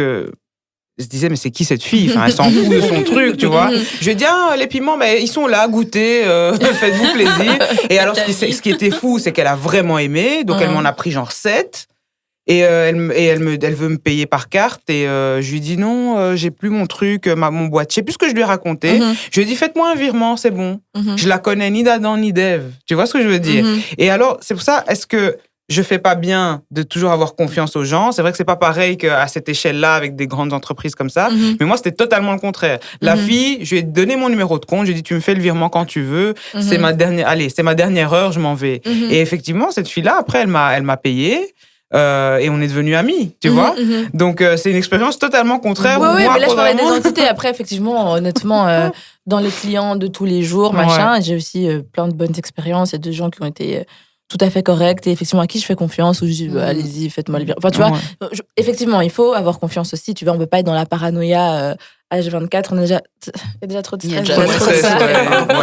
Mais il y a clairement des gens et il y a clairement des entités qui se permettent, en sachant qu'ils ont affaire à tu vois, des personnes qui finalement ne représentent pas grand-chose dans leurs dépenses, tu vois, parce que entre, par exemple, les moments où moi j'aimais ma facture, à côté de ça, t'as toutes les équipes de prod, machin, qui émettent des trucs à 100 000 balles, machin, et trucs, tu vois. Donc moi, ma facture, finalement, c'est des cacahuètes, tu vois, dont ils s'en foutent, en fait, et puis ça passera quand ça passera, quoi, tu vois. Sauf que moi, ça change ma vie, en fait. Si tu m'as pas payé mes 2000 balles, ça change ma vie, tu vois. Absolument. Oui, parce que tu fais ton budget aussi par rapport à tes entrées. Bien sûr, bien sûr. Je pense que le rapport, comme tu dis, entre particuliers, enfin des acheteurs particuliers, des entités, c'est différent. Donc quand tu les rencontres en vrai, ils sont super sympas. Et comme tu dis, elle s'est dit, si je paye pas, elle va enfin, tu vois. Mhm. Elle avait un peu le Oui, c'est mécanisme ça. Et il y a moral de cette payer, responsabilité quoi, aussi. Tu Voilà. vois, vous vous êtes vus, vous êtes pareil dans les yeux, Ouais, tu lui c'est as ça. donné son sachet. Ouais. Quelque part, la personne se sent un peu. Tu connais son visage. Mais elle a été aussi ébranlée par cette spontanéité de dire je te connais. Et c'est ça qui l'a marqué en fait. Donc finalement, rien que ça reste dans un petit coin de ta tête de dire ok, je vais la payer la fille. Ouais, exactement. Elle me connaît pas, elle m'a fait confiance. Ouais, c'est D'office, ça. limite, ça te, tu vois. Ouais, non, C'est non, ça. d'office. Ouais. Ok, tu parlais à un moment donné, au tout début, du fait de ne pas être à l'aise avec le sujet de l'argent, Mhm. de toucher de l'argent. Ouais, c'est une réalité.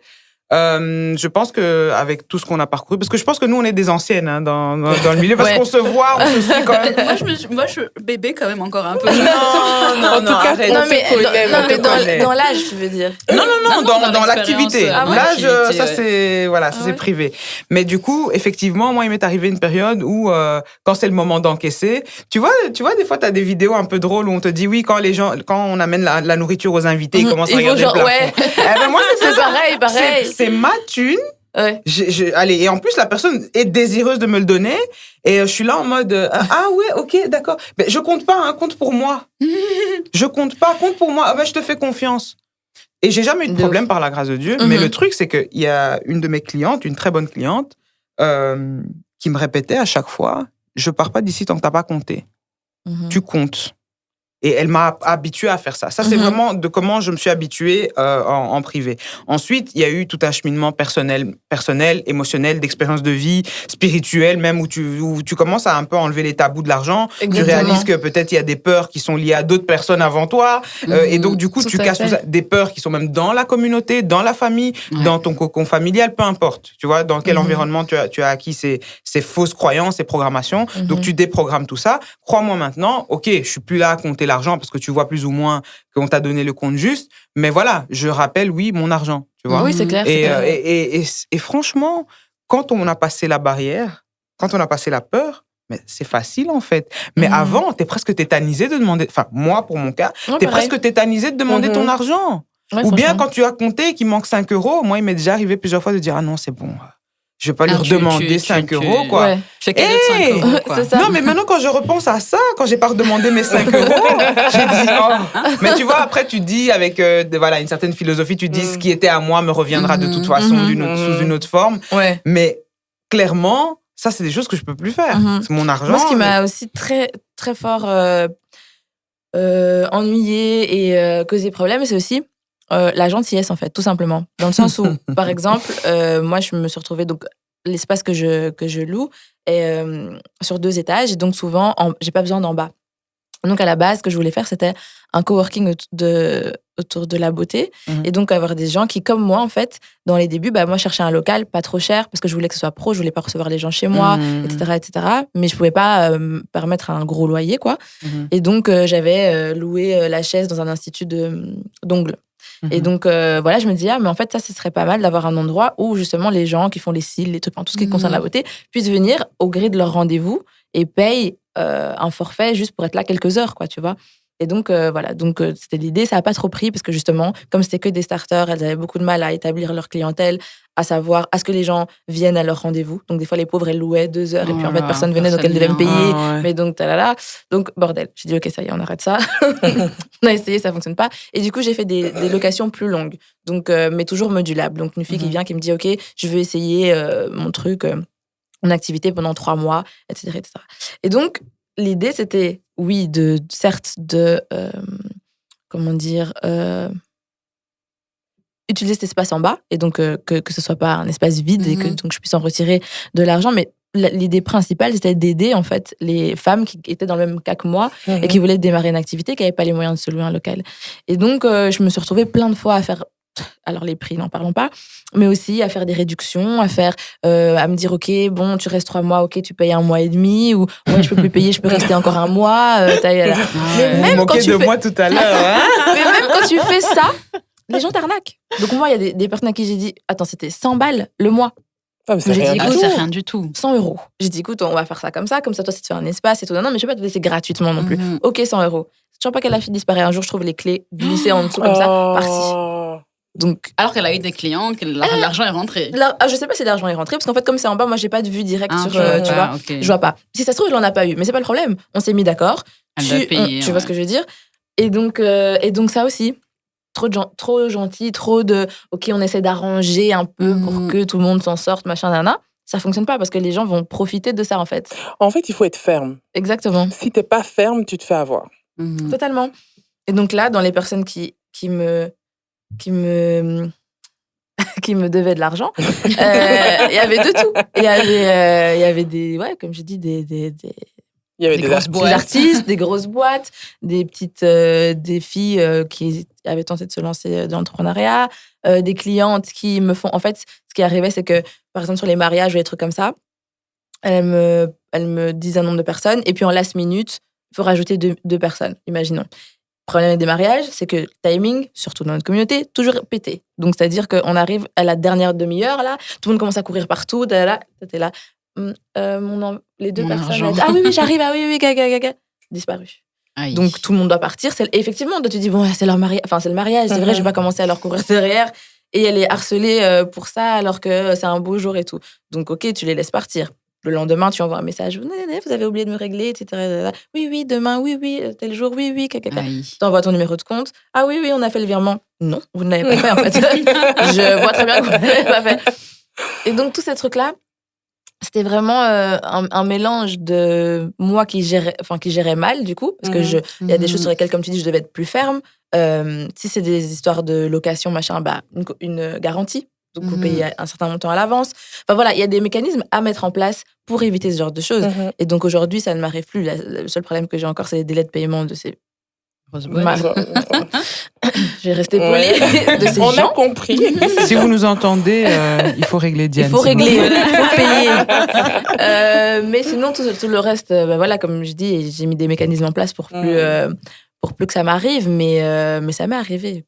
Moi, c'est vrai que je demande souvent des provisions. Tu vois. Donc, moi, dans mon cas, je demande des provisions maintenant parce que à plusieurs moments, je me suis retrouvée à ne pas être payée parce qu'on estimait, ah oui, finalement, on n'a pas fait le deal. Donc, oui, mais j'ai rédigé le contrat quand même. Donc, que le deal soit fait ou pas, j'ai quand même travaillé. Exactement. Donc, et c'est ça, il y a vraiment une partie des gens qui veulent tout, mais sans jamais rien payer, quoi.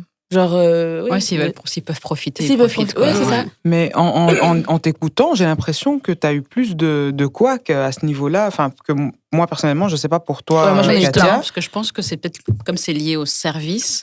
C'est ce que j'allais dire. C'est plus parlant que les produits. Mais moi, avec mes services aussi, je veux dire, j'ai eu pas mal de services. Que ce soit en individuel, ça va, parce que de toute façon, je ne quitte pas avant d'avoir pris la thune. Voilà. Et puis, comme j'ai un service de food très, très privilégié, restreint. Voilà, j'ai une clientèle que j'ai vraiment bien ciblée. C'est des gens, c'est devenu presque des connaissances. Ce qui fait que je sais qui ils sont, on se connaît, tu vois. Et donc, du coup, quand j'ai fait des prestations dans des plus grosses structures, peut-être pas à ton échelle, mais des plus grosses structures, c'est sur facture. La facture, elle arrive, c'est payé. Mais je pense que la structure que tu viens de citer, c'est une multinationale, n'est-ce pas? Oui, c'est ça. Donc, c'est la plupart du temps, c'est une multinationale. Mais je pense que c'est pour ça que tu as eu plus de problématiques. Parce que moi, les entités, les structures avec lesquelles j'ai travaillé comme ça sur facturation, voilà, c'est des PME, mais ça va. Ça, tu vois, c'est quand même, il y a le comptable, il a sa tête. Non, mais c'est ça. Tu vois, il a bu son café le matin. Tu vois, eux, je sais pas comment ils fonctionnent parce que si c'est comme le diable s'habille en Prada, c'est compliqué. On y est presque. On y est presque. Non, franchement, c'est vraiment galère. Et oui, et comme tu dis, les services, pardon, c'est très différent. Et par exemple, au studio, j'ai jamais eu personne qui est venu et qui est parti sans payer, par exemple. Ça ne peut pas exister. C'est exclusivement quand déjà ce que j'ai dit là, les histoires de gentillesse, de machin, des trucs qu'il faut pas faire, que je ne fais plus en tout cas, et aussi quand je me déplace aller ailleurs dans des conditions un peu compliquées, avant des événements, etc., où en fait le stress de l'événement prend le dessus sur le reste, sur ma prestation, etc. Et voilà, mais encore une fois, ça s'est terminé aussi, tu vois. Il y a des acomptes, il y a tout ce que vous voulez, je ne pars pas si tu ne me fais pas mon QR code. Enfin bref, il y a plein de choses qui sont mises en place maintenant. Mais oui, moi, j'ai eu beaucoup. Je pense que je dois avoir, À ce stade-ci, je dois avoir 20 000 euros, un truc comme ça qui court. Ouais. Ah ouais. Court. Ah ouais, quand même. Hein. Je les ai comptés parce que justement pendant le Covid. Et ça date de Covid? C'était avant Covid, ouais. Avant Covid? Oui, avant. Et donc là, j'ai commencé à faire les comptes un peu, tu vois, Et t'as relancé les gens. de ma vie. J'étais là, alors, comment on va faire? Mais du coup, c'est les Dans mon huissiers, portefeuille, alors. il n'y a plus rien. Là, il n'y a plus rien. Je dis en tout, hein. Mhm. Et donc, du coup, j'ai commencé à faire le calcul. Telle personne, tel truc, telle entité, telle facture qui n'est pas réglée, tel truc. Mais c'est des gens qui ont, à part les entités que tu expliquais, pour les personnes ou peut-être du B2B, mais à moins grande échelle, tu penses qu'ils ont oublié ou ils ne veulent pas payer? Ouais, je pense qu'au bout d'un moment, je pense que ça partait pas d'une volonté de ne pas payer de base. Et que vu que après le temps passé, oui. Et donc, oui, il y a certaines personnes pour qui j'ai entamé une procédure. Il y a certaines PME, et certaines, par exemple, une fille aussi qui était en bas, etc., qui, elle, a vraiment exagéré. J'ai entamé des procédures. Ouais, il faut mais bon, franchement. T'as été sympa. Hein. Au final, après.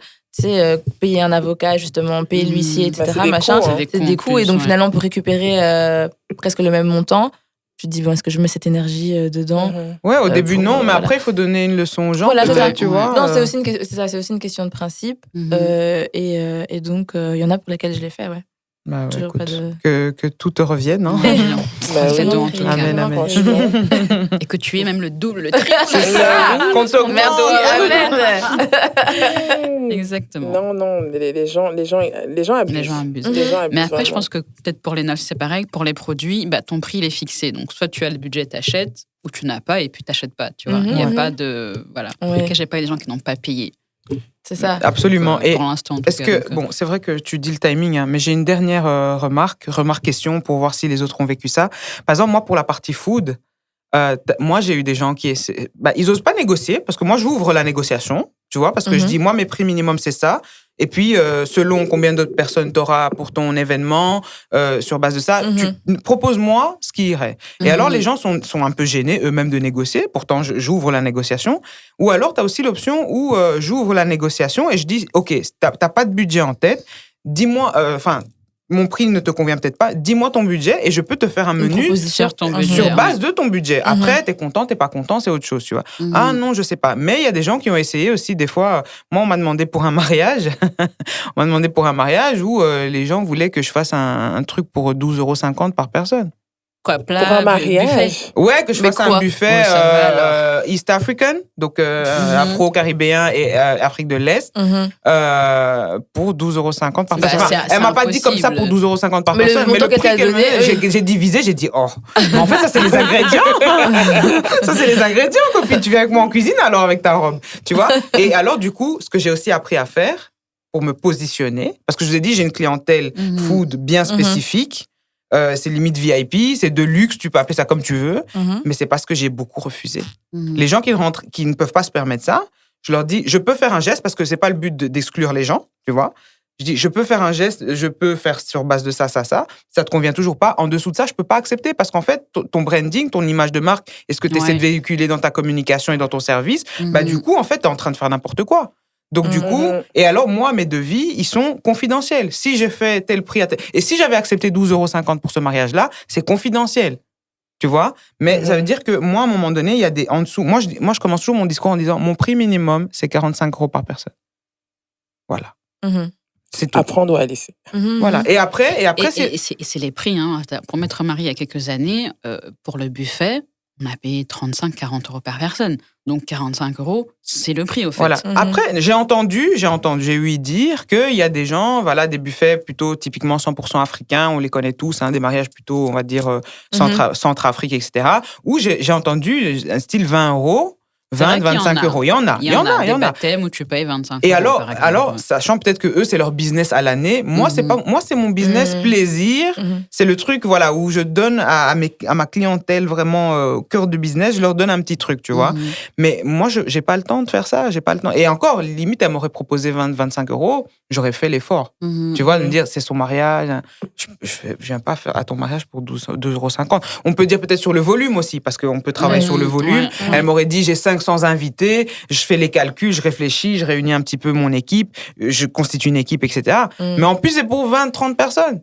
Non, copine, bon mariage. Franchement, Heureux ménage. Heureux ménage. Heureux ménage. Ah. Je viendrai te faire C'est coucou, ça. mais C'est voilà. ça, quoi. Mais je Et- pense non. que c'est ça. Il y a aussi, tu sais, tout ce truc où les gens voient la manière dont plein de choses sont présentées, mises en valeur sur Instagram, tu sais, les vidéos de wedding comme ci, comme ça, machin. Et ils ont toujours, du coup, des idées incroyables en farfelu. tête. Et après, quand ils viennent, voilà. Après, payer le moins cher. Et après, quand ils viennent te demander, oui, mais à ce prix-là, ben non. Si Et tu puis, veux j'ai ce genre de l'impression- choses-là, ça coûte cher. Maintenant, pour les services, peut-être que tu en as aussi, ou même pour les produits. Moi, j'étais confrontée à ça. Comment vous faites avec Families and Friends? Moi, j'allais poser exactement la même question, c'est pas grave. J'allais Bah, poser tu veux la exactement... reposer? Non, il n'y a Repose-la, pas comme ça, c'est toi qui parles dans il y a le- pas de problème. Ok. Il y a pas de problème. Non, franchement, moi, dès le début, c'était clair. Famille, amis, c'est tout le monde le même prix. Maintenant, ça m'arrive de faire des gestes. Si tu me prends, je sais pas moi, 4 coussins, oui, je vais te faire un prix. Mais je ferai aussi pareil que pour Diane, tu vois. Il n'est pas question que tu es de ma famille, je vais te faire gratuit. Non.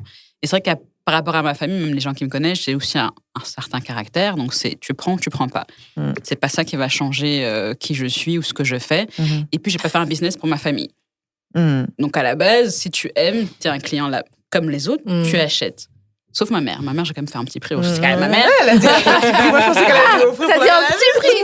Ouais, Elle lui a Katia. fait 5%. Non, j'ai fait un bon prix. C'est la Ah. seule. C'est la seule à qui j'ai fait Combien? le C'est prix. quoi le bon prix pour toi? Je fais quand même moitié prix à ma mère. Ah, ouais, quand Ah, même, ça, quand c'est même. un vrai. Ouais. Une vraie Et puis, réduction. elle est prête à payer. Tu vois, je veux dire, à un moment où tu veux te soutenir quelqu'un, que ce soit ta famille ou pas, tu mets le prix. Parce qu'il n'y a rien à dire, le soutien passe par le prix, tu vois. Ouais. C'est en payant qu'on évolue et que voilà. Donc, oui, il y a des amis, oui, tu m'en achètes 5, je te fais un prix. Mais viens pas commencer à me dire, on est amis depuis longtemps, donc, non, meuf, achète I pas. don't care. Tu vois, franchement, on va chez Ikea et puis voilà. Parce que chez Zara, Elle tu me peux pas casse pas les discuter pieds. à la vendeuse, oui, mais non, mais il y a moyen de... Bah non, tu vois, totalement. mais comme on se connaît, tu te permets Mais de je trouve que venir... c'est un manque de respect aussi de quelque part, négocier ouais. parfois. Surtout quand t'es ami avec la personne, t'es supposé même acheter plus pour lui donner encore plus d'énergie dans ce qu'elle fait et la soutenir. Donc, Moi, j'ai déjà, un autre. Je fais les choses différemment par rapport à ça. C'est qu'en fait, ça me fait royalement chier de faire des prix. Du coup, je préfère le faire gratuitement. Et encore une fois, c'est pas la même chose, c'est un service. C'est pas parce que du coup, je prends sur mon temps et c'est pas directement une perte directe, tu vois. C'est quand Donc, même je me- ton temps, tu aurais pu le faire autre chose. mais c'est très différent si je devais donner un produit ou Ouais. quoi, je pense que je ferais pas la même chose, mais à voir encore. Mais là, en tout cas, ce que je fais, je préfère le faire gratuitement, du coup, et d'insister déjà sur le fait que c'est un cadeau. Donc, en fait, dans ta tête, tu vas bien enregistrer que je te fais, un cadeau. Donc, tu peux déjà faire une croix sur un autre cadeau, en fait. Ça, j'espère que tu as bien compris. Et deuxièmement, mes amies, par exemple, proches, elles ont une règle très simple, c'est qu'elles ont droit à un maquillage pour un événement important. Donc, tu viens pas me casser les pieds pour je ne sais pas quoi, un autre truc, là, ton anniversaire, j'en sais rien, je m'en fous, en fait, de ça. Et aussi, elles savent qu'il faut pas me déranger avec ça. Et de temps en temps, c'est moi qui dis, bon, allez, venez les filles, je vais vous maquiller et tout. Parce que j'ai envie, voilà, parce que voilà, ça me fait plaisir, etc. Et sinon, il faut juste pas compter sur moi. Et je préfère, en toute honnêteté, je préfère même qu'elles aillent ailleurs. Parce qu'en fait, je sais pas, en fait, voilà, je n'arrive pas à les faire payer, en fait. Du coup, je préfère même qu'elles aillent ailleurs. Et quand elles viennent chez moi, je leur offre un maquillage, tu vois, que vraiment, et je parle des amis proches, hein, pas des connaissances, des potes, machin, que vraiment qu'elles viennent et avoir cette transaction avec elles, franchement, ça me dérange. il faut que ça reste un plaisir pour toi aussi, en fait. À part pour les filles, par exemple, j'ai beaucoup d'amies qui sont artistes aussi, qui sont chanteuses. Bah, elles, par exemple, très clairement, comment dire, quand elles me bookent pour leurs projets, etc., bah, là, clairement, oui, il faut qu'elles prévoient un budget pour ça, sur lequel je peux effectivement faire un petit 20%, un petit truc et tout. Mais oui, mais sinon, pour un mariage, un truc, machin, elles ont droit, elles ont...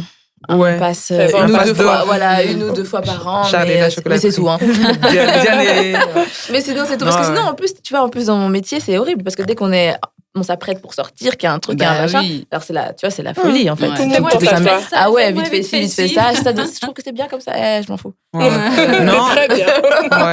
Écoute, moi, par rapport à ça, par rapport à la partie food, parce que piment, tout le monde, voilà, mes piments sont pas trop chers, ils se font leur petit plaisir et voilà. Mais pour la partie food, je te rejoins quand tu dis parfois ça fait limite plaisir de le faire gratuitement. Moi, il m'est déjà arrivé pour l'anniversaire d'une personne Voilà, surtout quand je tiens beaucoup à la personne, c'est limite, si tu veux, achète les ingrédients. Et Ouais, moi, voilà, mon et service, moi. voilà, j'y vais, toute ma créativité, j'y vais, etc. Ou alors, on fait ensemble avec ce que tu as dans le frigo, tu veux quoi d'apéro, voilà. Ouais, c'est ça. Je peux donner mon temps aussi, pareil, voilà. Ouais, voilà, comme c'est mon temps, j'ai plus facile à le donner. Après, par exemple, ma mère, ça, c'est hors de question. Enfin, hors de question dans le sens... De la faire payer. Ouais, elle fait ce qu'elle veut, celle-là, de toute façon. C'est encore une autre histoire. Mais sinon, ouais, j'arrive à naviguer comme ça. Et en plus, je suis un peu tyrannique, tu vois. Par exemple, si elle veut un maquillage un jour, je suis là, alors tu viens de telle heure à telle heure. Et si t'es pas là, vraiment... Donc les pauvres, elles sont dans le stress. Les pauvres, j'avoue, des fois, je suis un peu dure. Non, mais ça aussi, ça fait partie du respect de ton travail. Les gens parce qui que respectent finalement, pas. le temps que tu prends pour la maquiller, tu pourrais maquiller Exactement, une donc c'est cliente. vraiment hyper précis, serré. Si ça va pas, tant pis pour toi. Mais c'est vrai qu'avec le temps, on a du mal à valoriser le temps quand on est en service que quand on a un produit. Parce que c'est vrai que, même dans mon cas, je vends des produits, mais je pourrais aussi valoriser le temps que je passe à faire à emballer, à faire ceci, à faire les contenus. Enfin, c'est aussi du temps que je passe dans mon entreprise que je ne valorise pas. Et aussi, quand tu feras les décos personnalisés, ça va vraiment être un souci de comment je monétise mon temps. Parce que je tu as la temps, conception, tu as d'abord la conception de comment tu vas occuper l'espace, comment tu vas décorer. Puis après, il y a le fait de le faire. Vraiment. Dans le domaine créatif, c'est vraiment hyper dur de valoriser son temps. Vraiment. Surtout qu'en plus, c'est très difficile à quantifier parce que c'est quelque chose que tu portes toute la journée. Tu vois, c'est pas que tu t'assis un moment et que tu penses à ça. Tu penses dans le train, dans le truc, dans ta voiture. Dans la douche. Ouais, c'est ça. Avant de dormir, j'ai une idée. Ouais, c'est ça. Très, très dur à quantifier. D'ailleurs, c'est vrai, il faudrait peut-être qu'on... Mais moi, j'avoue que, par exemple, moi, ce que je fais, c'est que souvent, les clients, je fais des brainstorming avec eux. Avant, je ne faisais pas payer ça, mais maintenant, je le fais payer. Je le fais payer parce que c'est comme une consultation. On va chez le médecin, de toute façon, tu sais que tu vas payer. Même s'il te dit que tu n'as rien, tu es obligé de payer. Donc, du coup, maintenant, j'ai fait un tarif de base juste pour la discussion qu'on a. Parce que pendant la discussion, je donne déjà des avis, je donne déjà des idées. Et tout ça, ça a une valeur. Donc, du coup, je me dis, bon. Non, et puis, comme on dit, c'est la clientèle, elle c'est pas très joli, mais elle s'éduque. Et donc, il y a aussi plein de choses auxquelles les gens ne sont pas habitués parce qu'il y a plein de services qui sont nouveaux, des manières de concevoir le travail, etc., qui sont nouvelles. Et en fait, les gens, il faut les habituer à certaines choses, à certaines pratiques, certaines manières de faire. Moi, les mariés aussi, je commence de plus en plus à me dire, OK, en fait, je vais proposer une séance de conversation autour de ça, mais payante. Pas au prix évidemment de ma prestation, mais quelque chose, parce qu'en fait je ne peux pas continuer à passer 1 heure au téléphone avec quelqu'un pour lui expliquer que un peu d'highlight c'est mieux qu'un peu de ça va là. Après je comprends parce que pour elle c'est très important, c'est le jour où c'est plein de détails qui vont faire en sorte qu'elle se sente bien, etc. Donc je minimise pas l'importance pour elle, mais je minimise l'importance pour moi, et donc le temps pour moi, et donc du coup faut que je trouve le bon compromis. T'as envie de passer du temps à parler de ça, je le comprends. Moi, j'en ai pas énormément, donc on va le monétiser, en fait. Voilà. Et puis, ça peut être aussi un moyen de comment est-ce que je peux dire ? Voilà, c'est ça. De filtrer ceux qui veulent vraiment s'investir dans ce que tu fais. Mais je confirme. Tu vois, si t'es prêt à payer bien, la première consultation, c'est que tu veux aller jusqu'au bout. Et ça permet Parce que moi, évidemment, je trouve ça naturellement tout à fait normal de passer 15 minutes, tu vois, à discuter. Je t'explique bien la formule, tu me poses tes questions, ça, c'est normal. Mais tu sais, il y en a, elles veulent passer au studio, qu'on se discute. Qu'on discute et qu'on se voit les yeux dans les yeux, etc. J'ai pas le temps. Ou tu peux faire des visios. Ou je peux faire des visios, c'est ça. Mais dans tous les cas, j'ai pas le temps de passer 1 heure sur ça, dessus, tu vois. Clair, ça, c'est pas possible. Et donc, du coup, prévoir des slots de 30 minutes je ne sais pas encore combien, mais ça va venir. Donc, oui, il y a plein de trucs comme ça auxquels je suis en train de penser pour fluidifier aussi et pour qu'aussi ça soit moins... mais c'est énergivore, voilà, en fait. que ça me prenne moins d'énergie et que je sois de meilleure humeur, tu vois. Parce que moi, après, quand j'ai passé 1 heure à parler de la même chose, qui, tu vois, n'avait aucun intérêt pour moi, ça leur a peut-être fait très plaisir, mais moi, ça m'a saoulée, en fait. Tu vois, et j'ai envie de continuer à faire mon métier avec plaisir. avec joie et plaisir. Non, ça c'est vrai. Alors, est-ce que l'une d'entre vous veut rajouter quelque chose? On a tout dit, on s'est défoulé. Hein. Je pense que... Faudra mettre de la sauce ici. Hein. J'allais dire le soutien, parce que c'est même carrément c'est un autre sujet, Oui. un autre sujet de podcast. Mais c'est vrai que le soutien, ça peut être un bon sujet pour un prochain. Comment soutenir nos proches dans leurs Voilà. projets, j'allais dire artistiques, dans leurs projets entrepreneurs. Oui. Non, il y a mais enfin, si je peux quelques phrases dessus, moi, le soutien, je trouve que des fois, ça passe par effectivement les finances, tu payes, mais les amis peuvent se soutenir autrement que d'acheter. Il y a des amis qui veulent absolument que tu achètes. Moi, si tu me soutiens autrement, ça me va très bien. Tu vois, j'ai pas besoin que tu achètes mes produits si surtout t'es pas ma cible.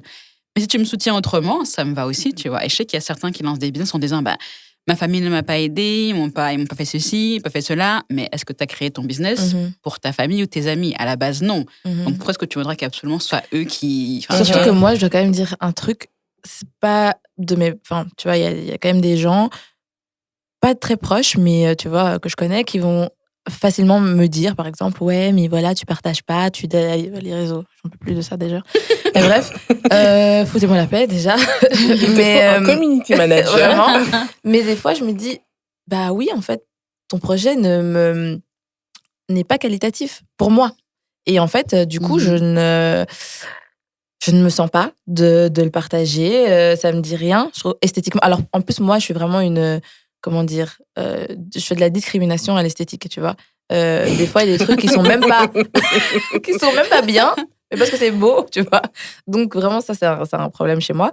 Donc, par exemple, tu peux avoir un super concept et tout, mais si je trouve que ton graphisme, tu vois, le truc que le flyer, ou je sais pas ce que tu veux que je présente et tout, nana, est pété, franchement, j'ai pas envie de le faire, je suis désolée. Écoute, je trouve ça moche, j'ai pas envie. Écoute, vraiment, je respecte toutes les femmes qui sont ici avec moi. Je vous admire, vous êtes vraiment extraordinaires dans vos parcours personnels et professionnels. Diane, merci. Ce que tu viens de dire, merci. Parce qu'en fait... non, parce qu'en fait... Oui, je suis la première mais tu vois, je suis passée de quelqu'un de très gentil, mais franche, à quelqu'un de gentil, correct avec les gens, et franche, toujours. Mais maintenant, en fait, il va falloir commencer à éduquer les gens pour leur bien, en fait. Oui, c'est ça. Comment tu veux que je te soutienne si ton truc, il a été fait sur Paint? Désolée, je suis pas graphiste. Je suis pas graphiste. Pareil, hein. Moi-même, c'est valable pour moi-même, parce que je viens de quelque part aussi. Oui. Mais à un moment donné, je peux te soutenir s'il y a un ordre, s'il y a une cohérence, s'il y a quelque chose qui est logique, tu vois. Et puis, si on veut revenir un petit peu sur le thème d'aujourd'hui, qui est le prix, comment tu veux valoriser comment tu veux que moi je valorise ce que tu fais Tout à fait. à mon public, si toi-même ce que tu me montres ne coordonne pas avec les codes actuels de design, de branding, d'esthétique. Et aussi par rapport au soutien, il faut, quand tu es dans une stratégie marketing et de communication, je vais pas commencer à partager des choses qui n'ont rien à voir avec la food ou qui s'éloignent trop de la food. Ça m'arrive, voilà, récemment. Oui, parce que c'est important, c'est des sujets importants, on reste des êtres humains, ça faut pas l'oublier, faut rester au centre. Donc j'ai partagé récemment un truc entre guillemets rien à voir, c'est sur la sclérose en plaques. C'était important, il y avait qui rentre dans tes valeurs. Voilà, donc, mais il y avait un sens. Et puis c'était un moment dans ma journée, un moment entre telle et telle story, ça avait un sens. Ça avait un sens, mais je peux pas m'amuser à partager constamment. Par exemple, j'ai partagé récemment aussi quelque chose en rapport avec le basket. C'était important pour la personne, c'était important pour moi. Et puis, je trouve l'action qu'il mène est bonne pour la communauté. Et c'est une des valeurs de Soul Food Mama. C'est ça, Mais c'est pas quelque chose que je vais faire tout le temps. Donc, faut pas non plus râler parce que il faut savoir que nous, derrière tout ça, il y a une stratégie marketing. Ce que je like est important aussi. Moi, si je commence à liker des choses qui n'ont rien à voir avec la food, mon algorithme va être modifié et on va pas leur donner un cours aujourd'hui dans ton podcast. Mais quand même, voilà, il y a une certaine cohérence, tu vois. Et donc, comment se valoriser nous-mêmes en partageant ce qu'on partage et comment aider les autres à se valoriser, c'est important. Mais il faut qu'il y ait une cohérence, effectivement. Oui, c'est ça. Voilà. Et comme j'ai dit, c'est pas à tout prix. Et donc, les gens sont très matrixés par les réseaux, ils ont l'impression que tout passe par là. Mais moi, les gens qui sont plus proches, on va dire, si par exemple je trouve que ça va pas en termes d'image, je vais jamais partager, mais je sais que je peux apporter mon soutien d'une autre manière, tu vois. Mais il faut arrêter de se focaliser sur t'as partagé, t'as liké, pas liké. Il y en a certains qui se disent si tu partages pas, comme on le voit pas, genre tu soutiens pas. Exactement. Mais t'es là mais à corriger les fautes, t'es là à faire ceci. Exactement. T'es là à conseiller. Exactement. C'est du soutien, tu vois. Exactement. Et ça, franchement, c'est très difficile. Et surtout, en ce moment, les gens sont tellement à cran là-dessus que, franchement, ça me fatigue.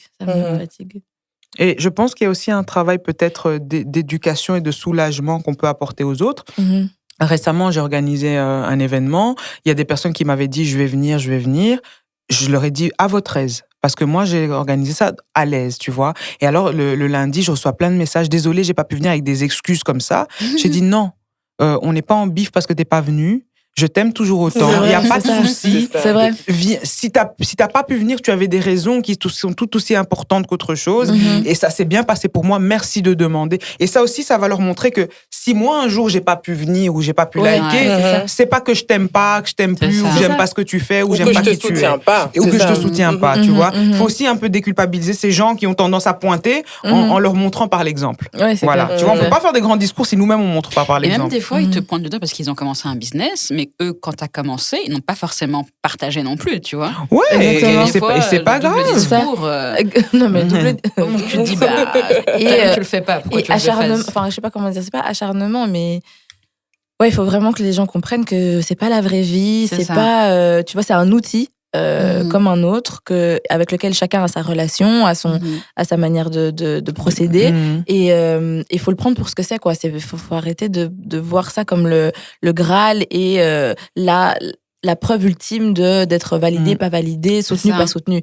Il y a un tas d'autres choses qui existent. Ouais, il y a un tas d'autres choses, de mécanismes qui existent. On est dans la vraie vie d'abord, en fait, avant d'être. Et sachant aussi que le meilleur moyen de faire que les gens s'engagent, parce que je sais pas si vous avez donc les trucs, les statistiques sur Insta, tu peux regarder taux d'engagement. Mais c'est taux d'engagement via cet outil que tu dis. C'est pas un engagement qui est palpable. Exactement. La meilleure façon que les gens s'engagent, c'est qu'à un moment donné, de temps en temps, tu leur demandes comment ils vont. Tu vois, ou de temps en temps, tu dis merci ou que tu les rencontres. Honnêtement, je pense que même sans réseaux sociaux, il y a moyen de rassembler les gens. J'ai vu des gens le faire, je l'ai fait, et c'est mieux parce qu'ils se souviennent encore mieux de toi, parce qu'ils disent, ah, cette personne-là, elle voulait que je vienne à son événement, elle voulait que je vienne à ça, elle voulait que je goûte ses piments, mais elle est venue, elle me les a ramenés, elle m'a serré la main, il y a eu une activité de tous les sens, et ça, c'est une expérience que la personne n'oublie pas, parce que tu l'as stimulée. Derrière les réseaux sociaux, il y a des gens, ils m'ont dit, je vois qu'ils ont vu ma story, j'ai dit, ah ouais, tu te souviens, j'ai mis la story. Ah non, parce que je fais juste comme ça, je clique, et en fait, toi, tu crois que la personne, elle te soutient, mais en fait, il se passe rien. Moi, je te jure, j'ai vu une pote, elle laissait, en fait, elle met la story et elle laisse ça comme ça. Et en fait, les stories passent comme ça. Mais regarde. Mais regarde même pas. Je fais quoi? Mais c'est quoi le je sais pas, mais c'est un toc, parce qu'en fait, les gens sont tellement habitués à être sur leur téléphone, à voir de l'image, à machin. La meuf, elle a un toc. Donc, c'est même pas une manipulation derrière. Non, donc, elle a même pas fait attention à ce qu'elle a vu. En fait, au début, elle était sur son feed, et puis elle a mis les stories, puis on a commencé à parler, ça continue, là, tout va bien? Ah ouais, mais je fais souvent ça. Ah ok, c'est bien. Écoute, on aura tout vu. Effectivement. Ne nous demande pas si on doit rajouter quelque chose. Non, arrête, parce qu'on va toujours un truc à rajouter. On va partir sur d'autres sujets. Bon, en tout cas, je vous remercie toutes les trois pour votre temps. Merci à toi pour l'invitation. Pour le partage de l'expérience. Merci les filles. Oui, merci les filles. Donc, on va réécouter tout ça et puis on va voir le retour des auditeurs, voir un peu. C'est ma première expérience podcast et je veux dire que j'aime beaucoup. C'est vrai, moi aussi, c'est mon premier podcast. En tout cas, vous êtes les bienvenus quand vous voulez. Merci. Si vous avez d'autres sujets dont vous voulez parler. Est-ce qu'on peut reciter qui on est ou est-ce qu'on peut nous retrouver du coup sur les réseaux sociaux? Ah ouais. Moi, en fait, j'ai été hackée de tous mes réseaux, etc. depuis 1 an maintenant. En fait, t'as pas su retrouver. Moi, j'avais suivi. Non, en fait, j'ai essayé, etc. Et puis, tous les mois, depuis 1 an, je me dis, allez, je vais même refaire la page. Allez, je vais refaire. Je ne l'ai toujours pas faite. Donc, sur mon compte personnel, Didi, qui est ouvert, bien sûr, Didi McCall, DEEDEEMACCOLE. Et et c'est tout, en fait. C'est le seul moyen de me trouver pour l'instant. Mais je reviens bientôt avec mon compte Tamim Beauty, TAMIIM, et puis Beauty. Yes, moi c'est sur les réseaux, donc KUHome, KAHU et puis Home, donc HOME, ou sur ma boutique en ligne. Donc n'hésitez pas à oser la différence dans vos intérieurs. Yes, nice. Alors moi c'est sur Instagram principalement. Je suis sous le nom de Soul Food Mama 8 et sinon par mail, par WhatsApp Business. De toute façon vous retrouvez toutes mes informations online. Trop bien. Yes. Mais de toute façon, je vais rassembler vos différents réseaux et les mettre aussi sur la plateforme quand je posterai l'épisode. Comme ça, on pourra vous retrouver facilement. Merci Gaëlle. À bientôt. Merci les filles, en tout cas. Merci à vous.